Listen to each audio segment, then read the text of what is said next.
everyone, my name is Jayne. I'm one of the tutors at Rockwell Music Academy.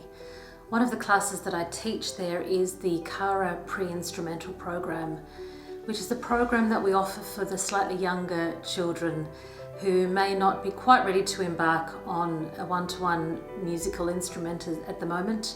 So we sort of cater for, say, roughly junior and senior infants, maybe first and second class as well. So I just want to take a few minutes to tell you a little bit about what we cover in that program. It's really a foundation program. So the idea is when children do go on to have their music lessons, maybe one-to-one, that they're not sitting at a piano or, picking up a violin and looking at music and it's a whole different language. So it's providing the foundation of rhythm in music.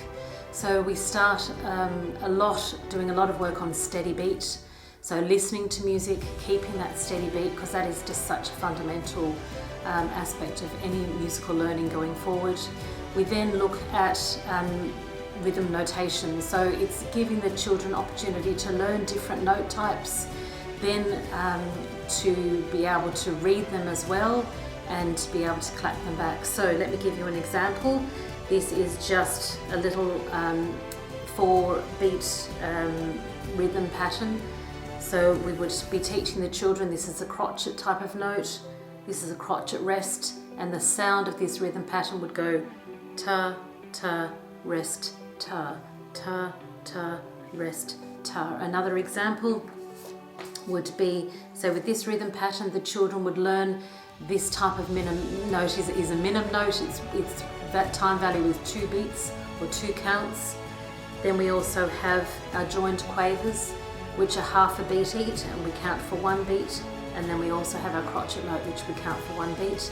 So the children will be able to read this rhythm pattern and be able to clap, and they would be saying ta, ah, ti, ti, ta, ta, ah, ti, ti, ta. So it's covering a lot of rhythmic work for the children. In class I would use a lot of percussion instruments, also using props, things like balls, scarves, all sorts of other actual kind of non-musical things. We use drums, all of those things that can help with their rhythm work. They would also be learning to read their rhythm patterns, but also to be listening to a piece of music and to be playing rhythm patterns along to it, which is a real foundation for them when they move on their musical learning experience. Other things that I would cover with the children, this is not specifically in one term, this will be throughout a couple of terms. Cover work on pitch in music, so they would be listening to notes, hearing which is the higher note, which was the lower note, possibly getting them to sit at the piano and play higher notes and lower notes. For some of the children that may have done a few terms at Kara, we would start looking at putting notes onto a stave and doing some very basic reading of music. Other things that we would cover in the Kara class are dynamics, so they would be able to look at dynamic symbols and know what they mean. If they saw MF, they would know that that's kind of your speaking voice range. It stands for mezzo forte, which is moderately loud. So all those sort of concepts they would be learning over the terms of doing the Kara program. So like that, we'd have them really ready for when they start to learn an instrument.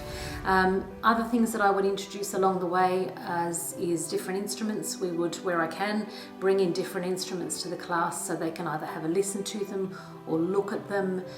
What we've done in previous terms is we've compared things like a tuba to a violin. So we're physically looking at the instruments, we're listening to how they sound.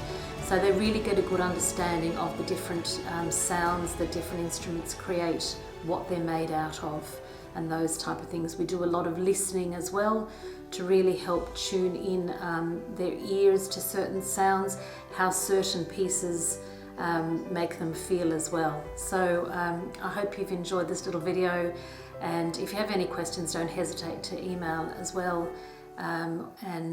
We look forward to welcoming you to the Academy. Bye for now.